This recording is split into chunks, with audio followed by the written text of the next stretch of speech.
Почитувани, започнува нова емисија Здравето е се на Канал 8.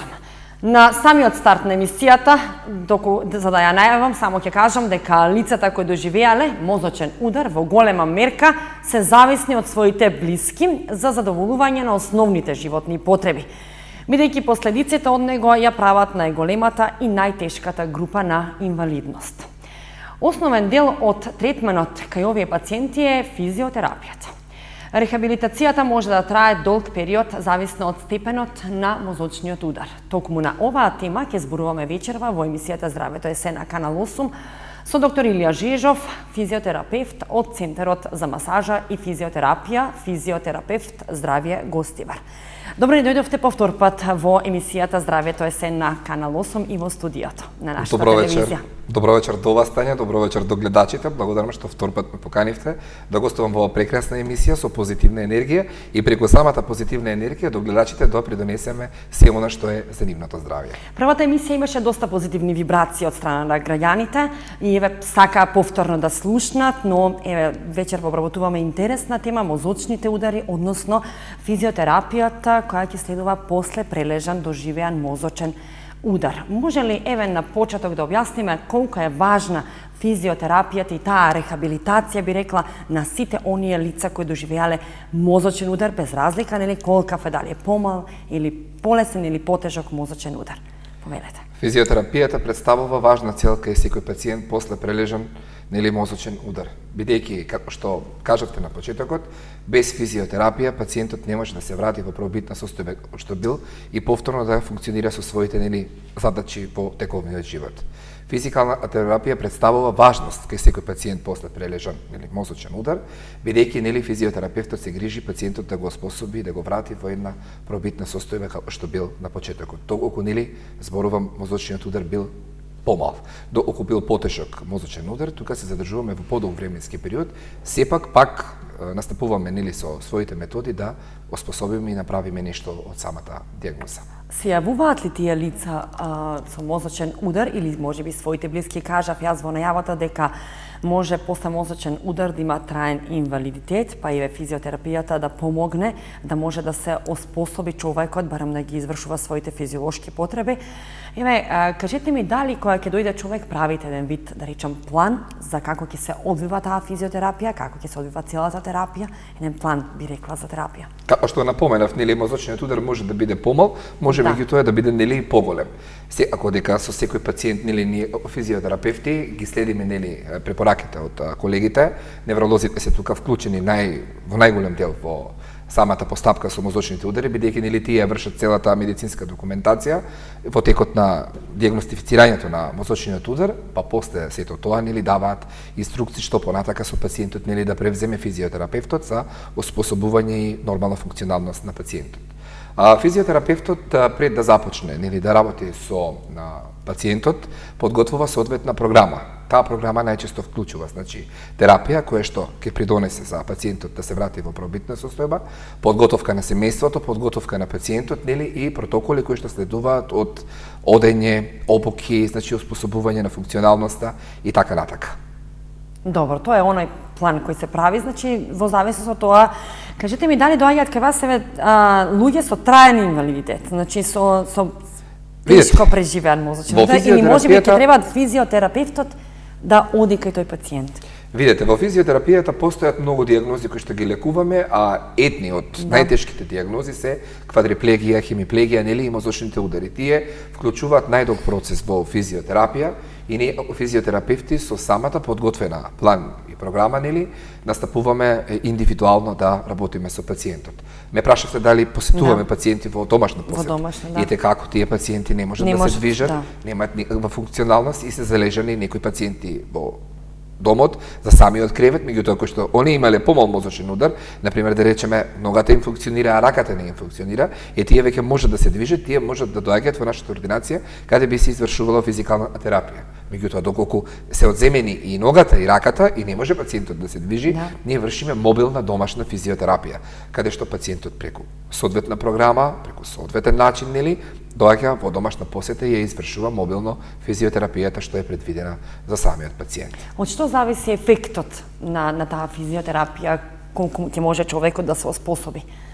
Многу е битно физиотерапевтот што ќе започне да работи со пациентот, да го подготви пациентот. Тука следуваат низа разговори, совети. Психолошкиот момент е важен, апсолутно, најважен. совети како ќе течи физиотерапијата и пациентот мора да соработува со физиотерапевтот за да се постигне тој ефект што треба да биде постигнат во соодветно решение на пациентот. За жал можам да констатирам дека многу пациенти не сакаат да соработуваат со физиотерапевтите и одбиваат физиотерапијата бидејќи физиотерапијата со вклучената методологија представува и болки. Самата физиотерапија си има начини кои што придонесуваат дополнителни болки во оспособувањето, бидејќи тука се вежбаат пациентите индивидуално и свето тоа што е од мозочниот удар, да кажам на некој начин со спазам, треба да се разработи, да се раскинат оние фибрози во самата мускулатура и тие се доста болни и пациентите не ги трпат, на некој начин ја одбиваат физиотерапијата. Меѓутоа тие не се во избор да бираат, тие се во избор да мора да се случи тоа, за да се оспособат, па најчесто комуницираме со семејствата, носиме соодветни заедно теми на разговор кои што ќе го оспособиме пациентот да се движи понатака. Колку често се случува да не можат да комуницираат пациентите, бидејќи лицата со мозочен удар, доколку е потежак, често и не можат да соработуваат и да сакаат. Постојат два вида на мозочен удар, исхемичен и хеморагичен удар. Исхемичниот удар најчесто знае да ја опфати устата која што го оштетува и говорот. Тука колегите, логопеди се најсостапени во однос на работа со пациентите за оспособување на говорот, меѓутоа ние физиотерапевтите се грижиме за оспособување на мускулоскелетниот систем. Се работи индивидуално со секој пациент, со соодветна програма, се придонесуваат вежби, се придонесуваат масажи, обуки на одење, како што напоменавме на почетокот, се со цел повеќе начини како да му се помогне на тој пациент, да застани на нози и повторно прооди. Доколку, пак ја напоменам, мозочниот удар бил помал, доколку е потежок, тука веќе имаме еден подолг временски период од 6 месеци, 1 година, година и пол до 2 години се задржуваме кај некои пациенти кои што носиме придонес да помогнеме. Докторе, колку се можни евентуални повреди доколку не се работи стручно со тие пациенти? Бидејќи морам да споменам дека тие се многу кревки, може многу лесно да се повреди доколку не се работи стручно и доколку За жал, пациентите во нашата држава се изманипулирани. Видете, ние како физиотерапевти се бориме да се донесе закон за физиотерапевска дејност. Секој физиотерапевт ќе има собствена лиценца, така што доколку вие сте пациент и побарате помош од физиотерапевт, а сакате да знаете дека тој е вистина физиотерапевт, тој физиотерапевт што ќе дојде да ве рехабилитира дома или ќе отидете во неговата ординација, ќе треба да има лиценца од комората, која што ќе знаете дека тој навистина е физиотерапевт. За жал, постојат во нашата држава многу така наречени физиотерапевти, јас би ги нарекол масери кои што идат по пациенти, се представуваат дека се специјалисти за оваа област, специјалисти за таа област, физиотерапевти за ова, физиотерапевти за нас, и место да придонесат лекување кај пациентот, трават посериозни последици по нивното здравје, кои што придонесуваат да се влоши уште повеќе ситуацијата. Јас имам во моето работно искуство доста такви случаеви кои што наместо физиотерапевти, масери со курсеви завршени, отишле да ги рехабилитираат пациентите, уклучувале некои строи, уклучувале некои методи кои што се несоодветни за таа диагноза и направиле големи дополнителни компликации со пациентите кои што наместо да оздрават, тие останале за жал инвалиди. Потребно ни е во нашата држава да се донесе еден закон за физиотерапевска дејност, каде секој пациент кој што ќе побара помош од физиотерапевт ќе има навистина увид дека тој е навистина физиотерапевт и дека тој навистина може да му поружи лекарска помош. Да. Добро, затоа треба да се работи со физиотерапевти кои имаат таа лиценца за да може Апсолутно. Во нашата држава има многу. Не може на било кој да се довериш така и да може да работи со човек. Во нашата држава има многу физиотерапевти кои што се дипломирани, меѓутоа ние за жал се уште во нашата држава немаме комора за физиотерапевти, додека во сите други земји секоја држава си има своја комора за физиотерапевска дејност и секој физиотерапевт си има собствена лиценца, односно легитимација, каде што рековме, доколку ви имате потреба од физиотерапевт, а сакате да дознаете дека тој е навистина физиотерапевт, му барате лиценца за работа, односно легитимација која што издава комората за физиотерапевти. Една од најинтересните, односно најефикасни, би рекла, видови на третмани е работната терапија. Може ли да кажеме кога се употребува, поточно дали за оние одземени делови на телото при мозочен удар? Работната физиотерапија кај пациентите е многу важна и представува многу голема важност за нивното здравје. Да, објасни. После на 21 ден од кога се испушти пациентот од клиника, нели во тековните 21 ден се огаш постои шанса да се појави и втор мозочен удар и трет мозочен удар. Затоа ги чекаме тие критични денови кои што се 9, 15 и 21 ден, нели, за да видиме дали кај пациентот ќе се случи повторен удар или ќе заврши нели пациентот со еден мозочен удар. После 21 ден пациентот се испушта од одделот за неврологија од клиника во домашни услови, така што неврологот има дадено инструкции дека физиотерапевт треба да започне комплетна рехабилитација со пациентот.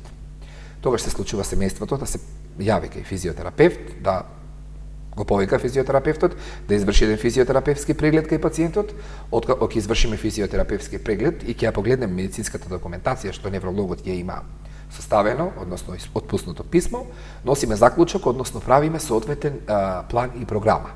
Што би работеле со пациентот понатака, за да направиме оспособување.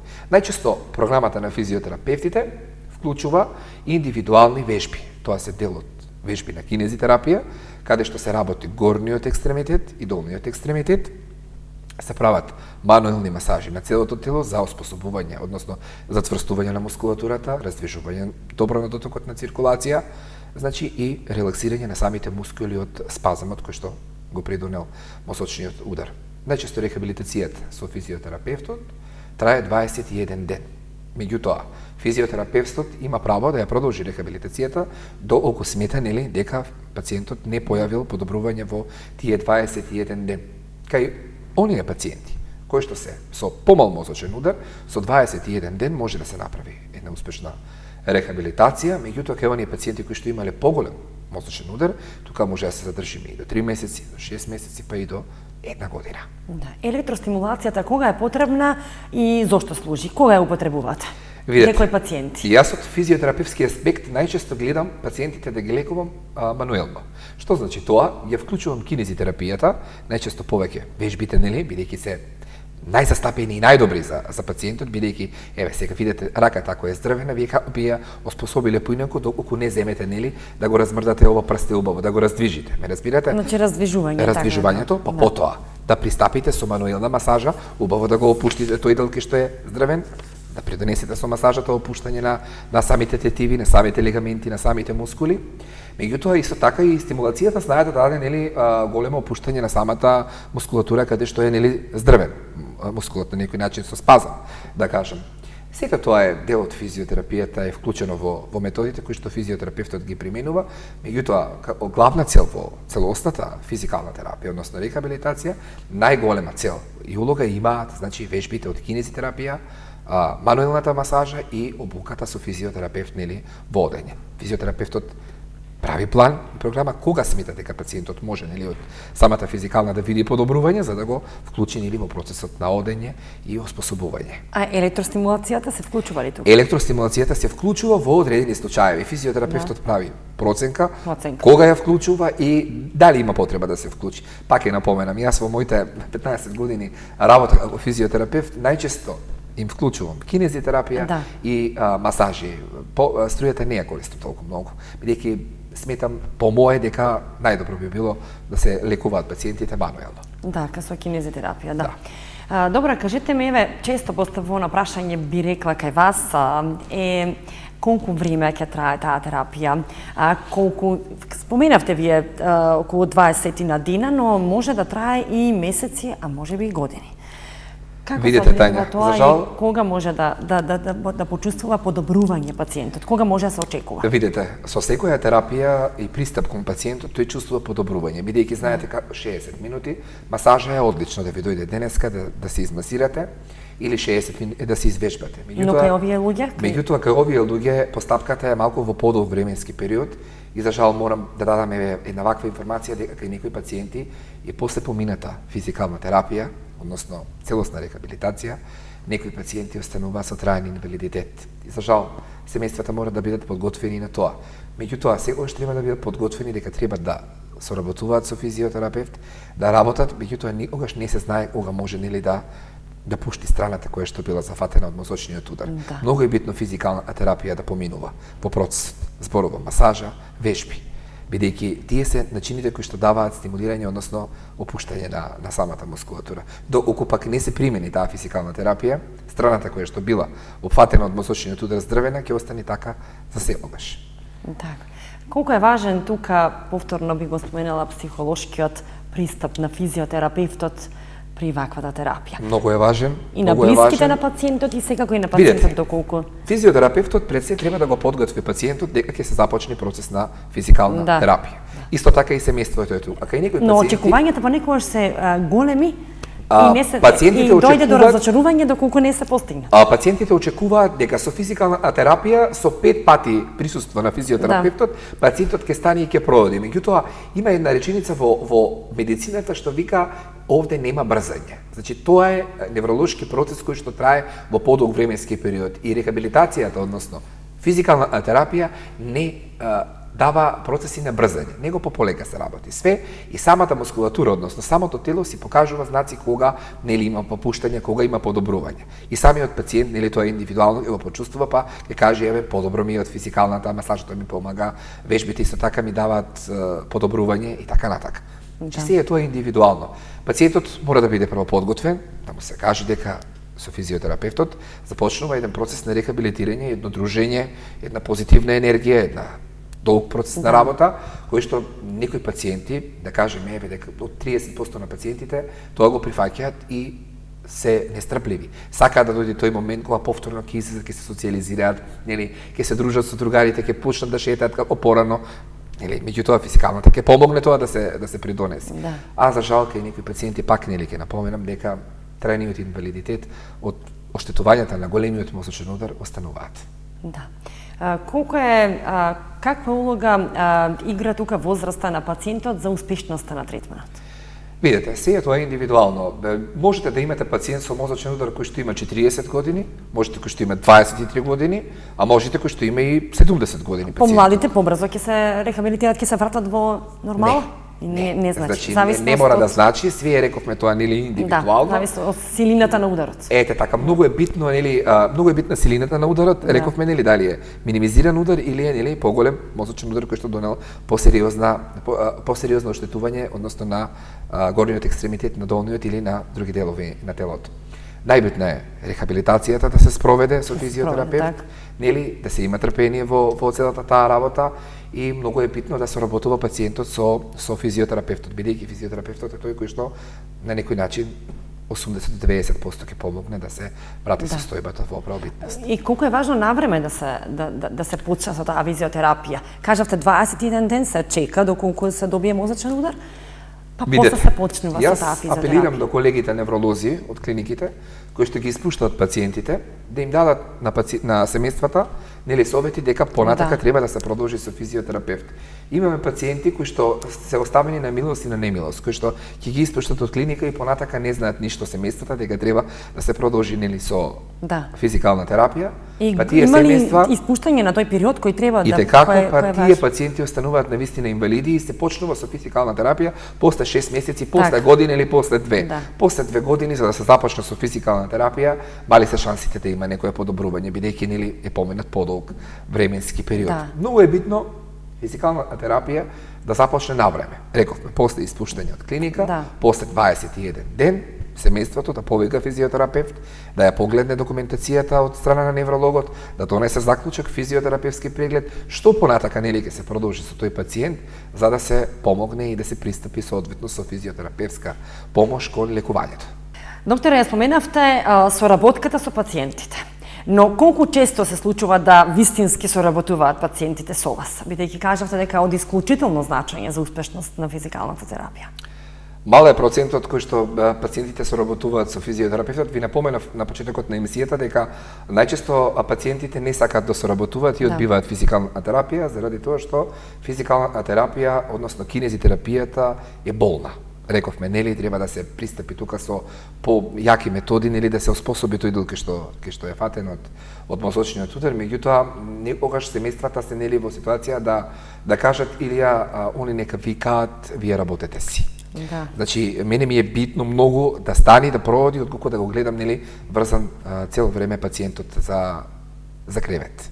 Ја споменавте, да, докажете се сакав не сакав. Тоа сакав да ви кажам дека нели соработката продолжува и понатака, дали ја прифатиле или не ја прифатиле, ние ја течиме физиотерапијата, па макар и нели што би се рекло да, сила. Да, е болно, но ќе биде подобро. Да, апсолутно, Да. апсолутно. Ја споменавте вие во текот на емисијата хемиплегијата и квадриплегијата. Како еве со тие луѓе работите? Со таквите пациенти? Тие се слични дијагнози кои што се опфатени во вид на еден мозочен удар. Квадриплегијата и хемиплегијата. Исто така физиотерапијата е многу големо значење кај тие пациенти. Не може да се излечи, тоа е факт, нели, во однос на лекувањето, меѓутоа може да се подобри состојбата, нели, да оди на подобро, со мануелни масажи, зборуваме со индивидуални вежби, па тука даваме, нели, работна терапија која што извршуваат пациентите, нели, во домашни услови. Доста пациенти соработуваат, кај некои пациенти има резултати, кај некои пациенти за жал и нема резултати, меѓутоа многу е битно да се работи, да се дадат инструкции, пациентите да ги прифатат, бидејќи се пак станува збор, нели, за нивната здравствена состојба. Тие мора да на некој начин се потрудат, да се вложат за да добијат некој позитивен ефект. Доколку не се вложат, доколку не, нели, пристапат кон физичка активност, не можат да очекуваат дека преку ноќ би се излечиле. Многу е битна. Физиотерапијата е гранка која што е битна во секоја дијагноза, а најмногу кај овие посериозни дијагнози. Мозочните удари, но и кај повредите многу е добра физиотерапијата. И кај спортските повреди, и кај дијагнозите кои што ги напоменавме во претходната емисија, кои што ги опфативме, значи, меѓутоа кај мозочните удари, физиотерапијата е број 1. Е број 1. Дали соработувале пациентите или не соработувале, семејството е тука, нели, секој што ќе го каже последниот збор, бидејќи пациентот, за жал, тогаш нема можност тоа да го каже дали сака или не сака, меѓутоа семејството сака тој пациент, дали е сопругата или сопругот, дали е некој роднина, да стане и да профункционира. Да. Кажете ми, дали им давате терапија откако ќе заврши физиотерапијата, дали им давате вежби кои треба сами да ги работат пациентите подоцна или со помош на лицата кои се присутни дома? Оние пациенти кои што биле со помал мозочен удар, кај тие пациенти и самите они даваат, нели, начини да си се вклучат во физичка активност. Ние физиотерапевти сме горди што тие ќе посакаат, нели, физички да се активираат, па бараат некои вежби кои што ќе бидат, нели, добродојдени за нив, да ги вежбаат дома, да посетуваат теретана или на одредено место каде да вежбаат, така да ние имаме посебна скрипта со вежби кои што им ги даваме, да можат да се ги работат во домашни услови, ги работат и има некои вежби кои не смеат да ги прават, така? Тие вежби што не смеат да ги прават, ние им даваме инструкции кои смеат, кои не смеат, меѓутоа тие што смеат ги прават, а кај оние посериозни зборувам, пак ќе напоменам. Да, бидејќи темата на мозочните удари, да. Удари, тогаш тие пациенти кои што стануваат со траен инвалидитет, тие не можат да ги прават ни едни вежби, освен оние вежби кои што им ги извршува физиотерапевтот. Добро, со помош на своите дома или можеби не? Видете, јас во глобала не би сакал да го вклучам семејството во вежби, бидејќи имавме случај кај еден пациент, ја веќе напоменам и да напел до гледачите, пациент кој што кај еден пациент кој што се случи фрактура. Член од семејството гледал како физиотерапевтот работи со пациентот, па се со цел, нели, да го скатат финансискиот надоместок за физиотерапевтот, се јавуваат кај физиотерапевтот дека одутре не би сакале понатака да соработуваат. Настапува сопругот да ја вежба сопругата и да ги користи, нели, тие техники од физиотерапевт, па се случува сериозна фрактура на колкот. Па кога се носи пациентот, тоа не стручно работење. Кога се носи пациентот на клиника, прашани се што се случува, за жал, за голема среќа, нели, пациентот кажал дека гледал како физиотерапевтот, нели, ја вежбал неговата сопруга и тој сакал да ја вежба, нели, и направил фрактура, па докторот кажал дека, нели, да би било така, не би постоеле, нели, физиотерапевти или не би постоеле лекари. Секој во својата бранша си е стручен и секој треба, нели, да си ја врши својата работа, својата должност. Пак ќе се навратам кај оние кои што ги напоменавме на почетокот на емисијата или во средината на емисијата, масери. Масерите се лица кои што можат да прават релаксирачки масажи во козметички студија. Физиотерапевтите се здравствени работници кои што работат во сериозни здравствени институции и спроведуваат физикална терапија. Значи се знае што е масер, се знае што е физиотерапевт. Со регулирање на физиотерапевтската дејност, секој пациент, рековме, ќе знае, нели, како да пристапи до стручен физиотерапевт.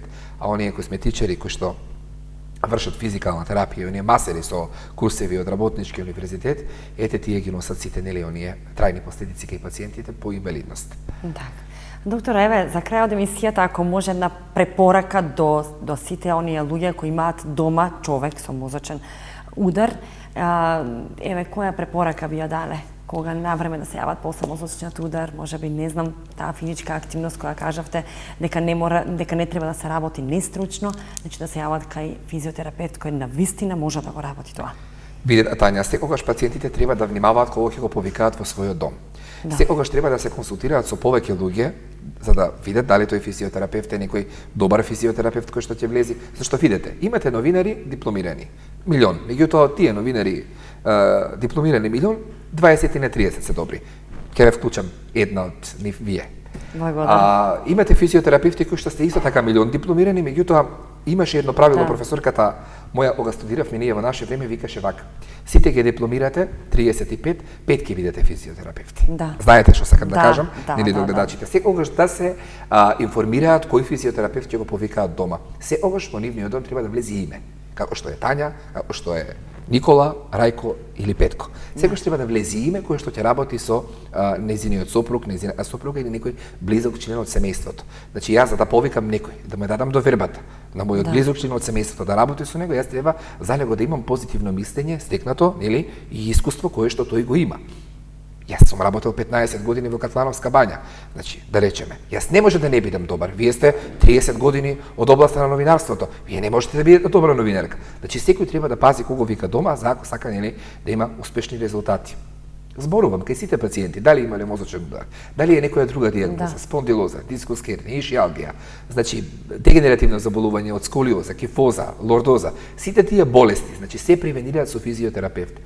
И не мора да ги имате сите дијагнози за да посетите физиотерапевт. 21 век, современо време, секој од нас има потреба од масажа, заморот, слабата физичка активност, работното место, стресот, нервозата, се си придонесува нашето тело да формира мускулен спазам. Значи таа релаксација на мускулите е и така важна во однос на превенција на вакви болести. Апсолутно. Секој од нас, па и вие, здрав човек, имате мускулен спазам, затоа што сте напнати, трчате од работа до дома, од дома до тука, слаба физичка активност, пак да не се навраќам на истите нели разговори, секогаш да се превенира физиотерапевт, да се посети физиотерапевт, па и не мора да се направи некоја масажа. Значи со физиотерапевтот можете да разговарате од областа на физиотерапијата за све. Консултација, разговор. Значи, секогаш сме тука добродојдени да ви дадеме консултација, совет, мислење што понатака и треба да го почитувате тоа мислење, бидејќи ние физиотерапевтите сме за вас тука.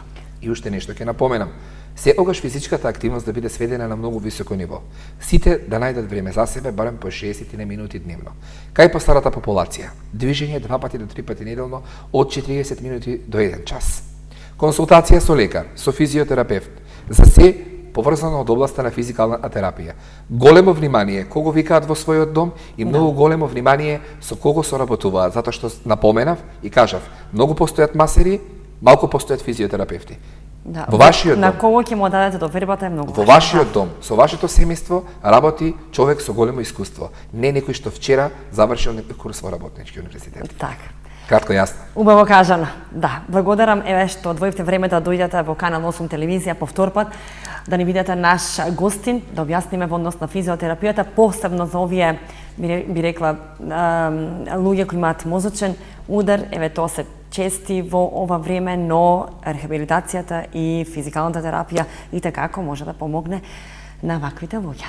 Јас ви благодарам за поканата. Секогаш сме тука за соработка за гледачите, нели? Секогаш кога ќе ме поканите со некоја нова тема од областа на физикална терапија, јас сум секогаш тука да им одговорам нели соодветно и да им дадам препорака и совет што понатака со нивното здравје. Благодарам уште еднаш. Благодарам.